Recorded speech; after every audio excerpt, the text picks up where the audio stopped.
כמה דקה? כן. הנושא שרציתי לדבר עליו היום הוא הנושא של שחזורי שד. בעיקרון, מה שאנחנו משתדלים לעשות כיום זה, ויותר ויותר, זה לשמר את השדיים, אבל ישנם מקרים שבהם אנחנו צריכים לעשות כריתת שד. למרות זאת, גם במקרים האלה אנחנו משתדלים להחזיר את הצורה האסתטית של השד כמה שיותר מוקדם וכמה שיותר לצורה המקורית שלו. לאחרונה אנחנו משתמשים יותר ויותר בכריתות שד אשר גם משמרות את הפטמה.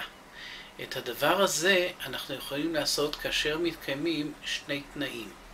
התנאי הראשון, כאשר מבחינה אונקולוגית הגידול אינו קרוב לפטמה או אינו מערב אותה, והתנאי השני, כאשר מבחינה פלסטית, זאת אומרת מבחינת הכירורגיה הפלסטית, אין צורך להקטין את השד במידה ניכרת, כך שהפטמה יכולה לשמור על החיות שלה, זאת אומרת אספקת הדם שלה נשמרת.